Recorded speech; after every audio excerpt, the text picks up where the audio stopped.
Well, it's September 3rd, and we are now just over 9 months into the second Trump administration. Over those 9 months, there's been a lot of announcements, pronouncements, explanations, and speculations about what is coming. So much so that I think even the most avid news consumers can wonder if they really have the latest information. From tax and tariff policy to foreign policy, the state of flux is undeniable. But one area that's gotten a lot of attention earlier in the year and that affects all Americans is tax policy and legislation that goes along with it. So at this point, the speculation, though, is mostly over as the range of tax provisions discussed were finalized and included in the One Big Beautiful Bill Act, or OBBBA, that was signed into law by President Trump on July 4th. So to help unpack some of the more relevant portions of this new tax law, I'm really happy to welcome back to Financial Perspectives, Marcus Iwig. Marcus is a senior lead advisor at Foster Group. He's a CPA, and while he no longer prepares tax returns for his day job, he does pay close attention to the tax law since it can have such an impact on individual financial plans. So Marcus, thanks for joining us again. All right, let's jump right in here. You know, the OBBA was hotly debated in Congress and in the media, I think in part because so many different ideas are being thrown around in terms of rates and policies. Congressional leaders, the president, his advisors all had different ideas. So it's not hard to understand why people may be just a little unsure about what made it into that final bill, right? So let's unpack some of the items that will apply to most taxpayers. And the first one is overall, I think there's been some confusion about rates, personal tax rates. It sounded, some people said, hey, this is going to be a tax cut, or actually this is a tax increase. Where did things actually land? Well, it's a good question. It's a frame of reference question, really, Kent. What actually happened was rates are going to stay where they've been for the last around 8 years. Back in 2017 with the Tax Cut and Jobs Act, the rates were reduced. And as a part of that, they were set to go back to where they were pre-2017. That was going to, we call that a sunset. That was going to happen at the end of 2025. And basically what the One Big Beautiful Bill did was say they're not going to go back. They're going to stay where they've been the last 8 years, and it's quote unquote permanent. So it really just depends on whether you think about it as the rates were going to be higher in 26 because they sunset, or whether they're going to stay the same as to whether you call it a tax cut or an extension of where we are. Yeah, I think that really is a frame of reference question. I know both parties have kind of a different view. Yeah. If you were expecting the sunset to happen, in other words, you're expecting those tax rates to rise, and you say, oh, this is now a tax cut because we're not letting them rise to where they were. Correct. But for most people, they're just going to be looking at the same rates. Right. Tax rate structure. Yeah, which has been starting at 0, 10, 12, 22, 24, and then it caps out at 37% as the highest rate. Okay. Any changes to capital gains rates? They're going to stay where they've been as well. So 0% if you're under certain income thresholds, and then for most people, 15%. If your income gets rather high, they can go up to 20%. But that's where they've been for the last 7-8 years, and they're going to stay there. Okay, well, that's kind of nice. Well, yeah. Things we've gotten used to maybe are staying the same. For sure. At least for a while. Yep. At least for a while. We'll see.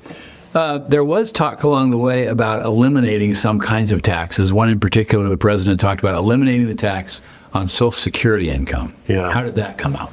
Yeah, so that's been a confusing one. The rhetoric coming pre the bill passing, and even now you're starting to see some commercials that say, Congress eliminated tax on Social Security or reduced it. That's actually not what happened. So what ended up getting negotiated was a senior deduction. So it has nothing to do whether you have taken Social Security or not. It has everything to do with your age. If you're 65 or older, you're going to get a $6,000 deduction off your income. And there's limits on that. We call that a phase out. So if your income goes above $150,000, it phases out. Once you're at $250,000 for married filing jointly, you won't get it. But that deduction is completely tied to your age, not Social Security. So $6,000 for an individual, $12,000 for a married couple. And that's whether you're taking, so if someone's putting off taking Social Security till 70 or something like that, they would still be eligible for the deduction, even though they're not taking the Social Security income. Correct. Yes. Okay. So it's truly detached from any Social Security income status. Yes. Okay. That's a good one. Yeah. Another area that got a lot of attention is the SALT, the state and local tax deduction. I think the complaint was, it originally had been lowered to $10,000 in the 2017 bill. Right. And that $10,000 seemed like not a lot if you're in a high property tax or high income tax state. Yeah. So the question was, well, should we let it rise, and by how much should we let it rise back up? What happened? Yeah, that was one of the bigger hangups with getting the bill passed through Congress. A lot of negotiation on that. They did ultimately increase that cap from 10,000 to 40. That's what you're going to read about in certain publications. There's quite a few, or a substantial caveat or two to that. The largest being that it's going to be phased out above a certain income limit. So for a married couple, this is true for single people as well, it's the same number. If your income's above 500,000, it's going to be phased out. By the time you're at 600,000, it's right back down to $10,000 deduction. So, and I think the other interesting part about that one is that, the difference between a standard deduction and itemized deduction. The standard deduction number is still pretty high. In fact, it got bumped a little bit with this bill, not anything crazy, but for a married couple, you get a standard deduction of over $30,000. The SALT deduction is a part of a group of itemized deductions that collectively have to exceed that standard deduction. So it can just be kind of hard when no matter what, you get $30,000 standard deduction, they get a collection of itemized deductions above a little over $30,000. So there again, it's going to help some people, but I think for a lot of people, it's not going to change a whole lot from a tax perspective. So what you said at the beginning of your answer was there's a couple caveats with that. Yeah. So one of the things I take away from that, anytime a tax bill, people talk about, hey, let's simplify the tax code. Doesn't sound like we necessarily simplified things with this bill. Another area that kind of sounds like that to me was when I heard about the charitable deduction rules. How they interact with that standard deduction, and now there's I think a threshold now for charitable deductions as well. Right. Again, charitable deductions are a part of a group of itemized deductions. So again, they're one of those things that, collected with the other itemized deductions has to exceed that 30-ish thousand number for married couples.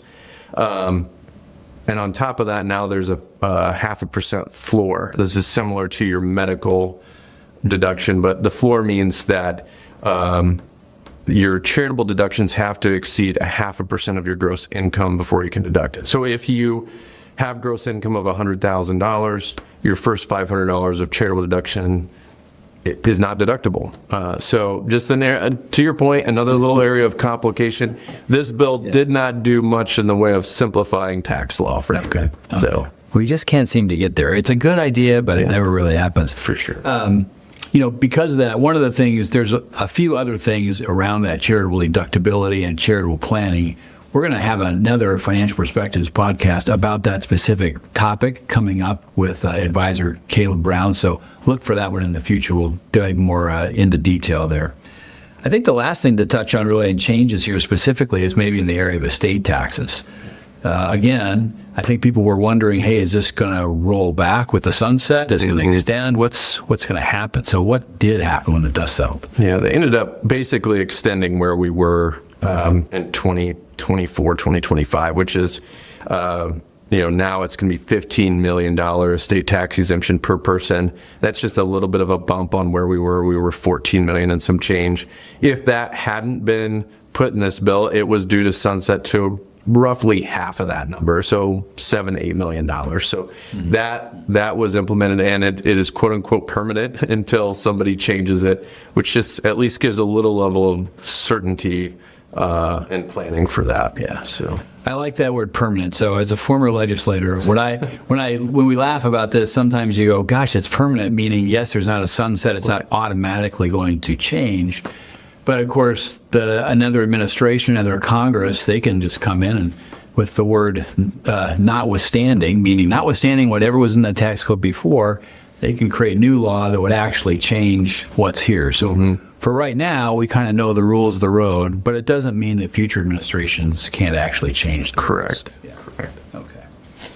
Well, any other changes that you think are worth highlighting that we should talk about today? Well, I mean, you laugh because we talk about not or eliminating complication. I mean, the bill was well over 800 pages long. We're covering the income tax piece. And there's some on the business side that we're not really talking about, some extension of Section 179 and depreciation rules that if you're a business owner, reach out to your CPA or advisor to get clarity on. Much of those were extensions of where they've been generally benefiting business owners. So that's out there. There were some changes to 529 usage rules that were expanded. So for instance, you can now use those for some professional certifications like a CFP, like we are, is potentially one way to spend those dollars. But yeah, those things, if they're a part of your financial life, definitely reach out to your advisor on those. And then some probably one of the more, dramatic areas of changes around federal student loan, how those are going to work for people. Again, not part of today's conversation. Today's about income tax changes, but if those are areas that are part of your financial life, certainly reach out to your advisor to get clarity on those. Yeah. So that reaching out to your advisor is one of the things that we've talked about in preparing for this conversation was this idea of not letting the kind of the tax tail wag the dog of your financial plan, so to speak. And really what it sounds like for most people, the changes in these things where there are changes are fairly benign. They're not the kinds of things that would create a dramatic change in somebody's financial plan. Yeah, I wanted to say that earlier.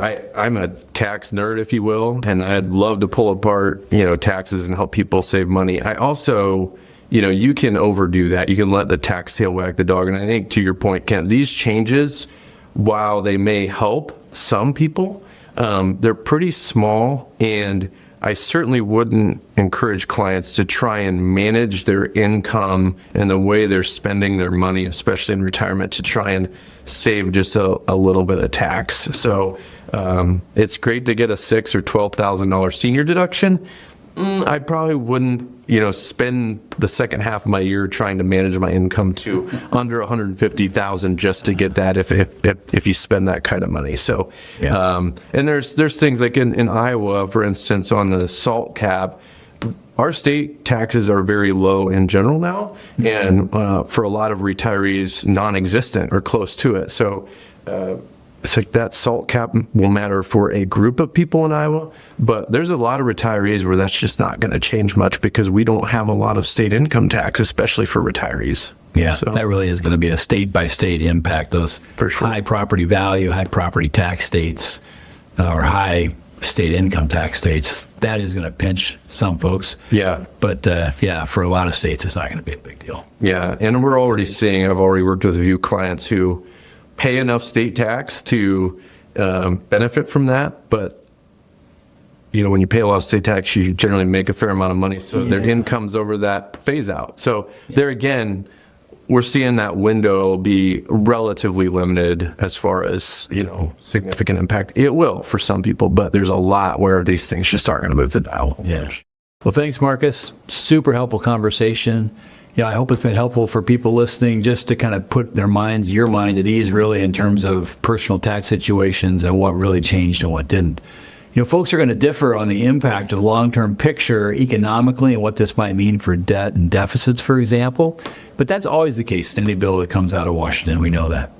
As we mentioned, our October podcast will feature a conversation with Caleb Brown. In that episode, we'll take a closer look at charitable giving strategies for the year-end 2025 and how this new bill might impact charitable giving plans going into 26 and beyond. So be on the lookout for that one.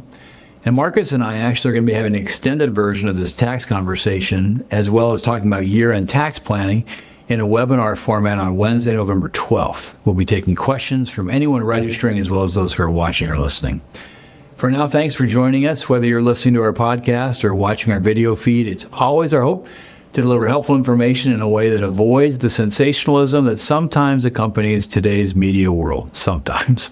At Foster Group, we continue to believe that an educated optimism is warranted today, and that this mindset not only makes sense, but has the benefit of helping to avoid unwarranted and unproductive worry and anxiety, the kinds of things that can attach to an uncertainty about the future. If you have other topics that you'd like to see us address, please let us know at our website, www.fostergrp.com. And also, if you're enjoying our podcast, would you consider giving us a like on your podcast app and share with your friends? I mean, who doesn't need a little more educated optimism in their day? See you next time.